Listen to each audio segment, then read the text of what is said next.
Okay, good day everyone, and welcome to day 4, our final day of NLP goal setting, which is goal setting with a twist. It has a lot of NLP, neuro-linguistic programming, and we Hello. have started a journey. Hi, Yolanda. Hi.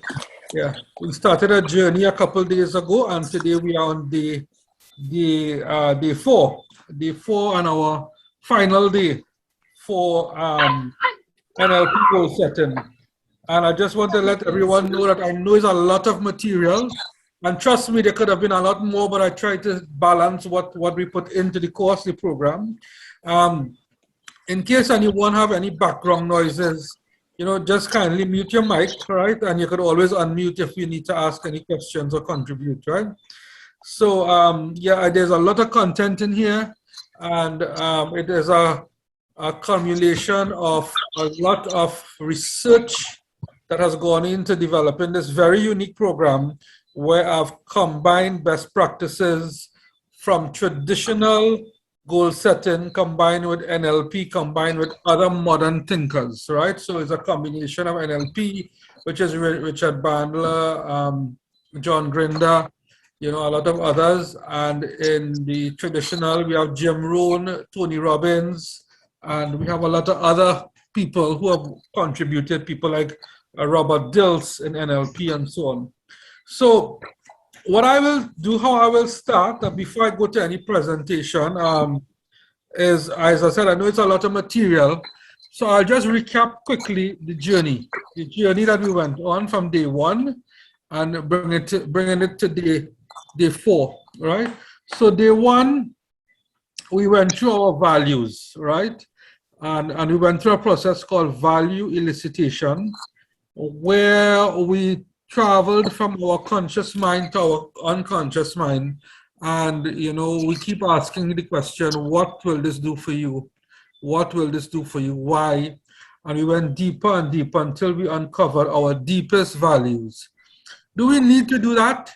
Yes, to do it perfectly, right? Yes, we need to do it. But if for any reason we're having a conversation with someone and we want to go through them understanding their values, we can just take it from the conscious level, or we could simply Google and pull up our list of values and try to get it. But the process we did, we went deep into our unconscious and we pulled up our most deepest values, and we narrowed it down as best as we can. Some people had 20 values, some people had more, but we brought it down to 10, and we went, and then we ranked, we took it down to 5 or 6 or 7. They're about, the main thing is not so much the number, but that we can always remember our values. And we rank them from what is most important to, I wouldn't say least important, but if we had a decision to make, we know how to use our values to make decisions, right? And this is something we must always know at all times. And ever so often, once a year, twice a year, we go through our value elicitation process on ourselves or with a partner, and we reinforce what our values are. So if there are any changes, we update. From that, we went on to our vision statement, where we project what is our ultimate goal or purpose in life, right? And we structured a vision statement. So for those who might not have completed, it's very important after the program we go back and we complete all these pieces, because the end product is very important, right? We then looked at our life goals, and here's where we did a little bit of imagination and and visualization, and we pictured what we wanted our future to look like over whatever timeline we wanted. Let's say 5 years, 10 years, 25 years, whatever. We looked at our future and we created the future that we wanted. And that is now we have a lens that we see the future, and anything outside that, that doesn't add to the kind of future you want, you can make decisions in life. who you want to hang around with, what projects you want to undertake, because now you have a path that will lead you to ultimate goal in life, right? So that was our that was our beautiful day of daydreaming, imagination, and creating our future. And then we started a lot of detailed work in day 3, where we first of all we examined 2021. What was the lessons learned? What went good? What went bad? I don't want to use the word bad, but what challenges and what lessons we learned. What's important is the lessons. No matter what, I mean, this was a year for me too, where I had some significant challenges. And, you know, we grow when we go through these challenges, we grow and we become stronger, right? So it is to identify what went right, we celebrate that. And we want to continue those practices that led us to what went right. And for what went wrong, we really don't want to repeat that because it's painful. It's painful to make mistakes over and over, and we don't want to go down that road, right? So we want to learn from it. And it's important to document it and then turn the page, because you know you don't want to look back in your rearview mirror too long, right? And we you know, a quick glimpse is enough, and then we focus now on 2022. So from our list, from our dreaming session, we had a nice list of goals for the rest of our life.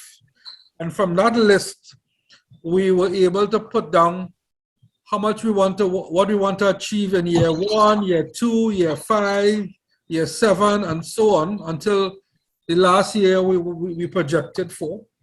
And we now focusing on 2022. So we pull out those goals that we want to focus on, and then we critically decided which ones we want to take on. Because not all the goals we identified might be feasible for us to take on, right? So we say, okay, there might have been 10 goals for year 1 for 2022, but out of that 10, realistically, I want to take on these 5 or these 6 goals, right? So we looked at, we identified what we're going to take on. So that's an important point, right? Not all the goals that we identified for 2022 might be feasible for taking on. So we decided which ones we're going to take on. And those are the ones we're going to commit, jump. What you say, Joanne? Jump hell or high water, right? Whatever, come what may, going forward with that. I always say it's better to take on less that you're going to achieve than to take on a lot that you will not achieve, right? So be careful on that number, right? So remember, at the end of the session, you all knew how many goals you were taking on in 2022. So having identified the ones we were going to take on to 2022, we then did a further analysis. We made each goal SMART, right? And just to recap, you know, a SMART goal is specific, measurable, achievable, realistic, and is time bound, right? So I think Avinash had put it in his slide. So we made each goal SMART. So every goal we had, there was a timeline. Now, even if you was not able to go through this analysis of the goals, it's important you listen, so you go back after the session and you rework your goals, right? So the first thing we did is we made each goal SMART. So if we had 5 goals or 7 goals at the end of the session, we made each goal SMART. The second step is we added a little bit of NLP magic. And the NLP magic we did is we made each goal, we stated it in the positive, right? I will, and then we added on some emotion to it, right? A feeling, okay? And then we also stated our why. Our why is our fuel. If we don't have a strong enough why, we will lose steam in 2022. When things get rough for us, when the whirlwind of activities take place, if our why is not strong enough, it will fall on the wayside. And this is one of the reasons why, you know, our goals tend to fall off when we get quote unquote busy with life, right? So we add it's smart, we add some NLP magic, and then we stated on our whys. Okay? So I think that is where we left off. Oh no, in addition to that, we ranked each goal between 1 and 10 as it relates to if it's achievable or desired, right? So if a goal has a high probability of being achieved, that is good. If you don't rank it high enough, we need to rework the plan, the goal, to see what we need, break it down into more steps so that it becomes achievable. And then the next one is desire. A goal might be achievable, but the desire is not there. So for example, as I said, if you want to earn $1,000 more every month, that's achievable. But if you think it's that too small, then the desire is not there.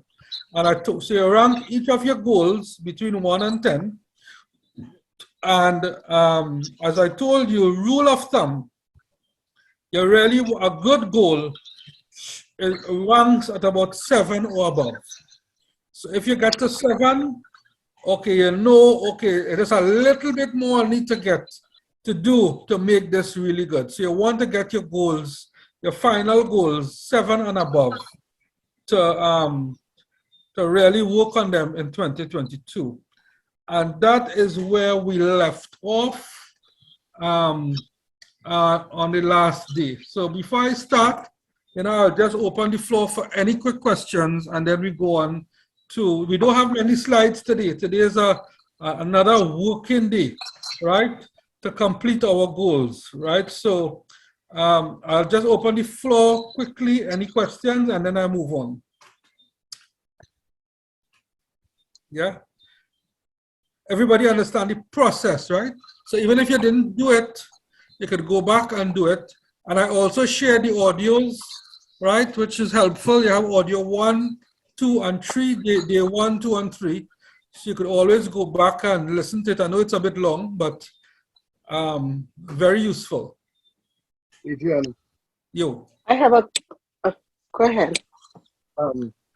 Specific. The smart process. That's where the S is specific, measurable. Could you give me a measurable, achievable, realistic? Could you give me a little example of those? Okay, so a nice one to use is somebody want to get fit, right? And although Sati said don't use weight, weight is an easy one to use, right? So let's say you want to lose 20 pounds in 2022, right? You're being specific there, right? All right. The specific part is weight, is health, right? So specific. So the S is specific. M is measurable. Measurable is I want to lose 20 pounds. 20. You have a number you're going after, right? If you don't put a number and you don't put a timeline, it's just a dream, right? So SMA, is it achievable? Well, if you're already lean and you're already small, right? Getting to 20 pounds is achievable, but it might be a little bit of a stretch, right? But if you have excess weight, you really need to get that weight off, so it is achievable. Right? Once you don't have no health complications adjoining that, right? So SMAR, realistic, is it realistic? Yeah, it is realistic. SMART, time bound, very important. So when do you want to achieve this goal by? So you might say, okay, I want to achieve it by June 2022, and then I want to maintain that weight for the rest of the year. Right? So now it's time bound. You're working towards a timeline to achieve that goal. Right?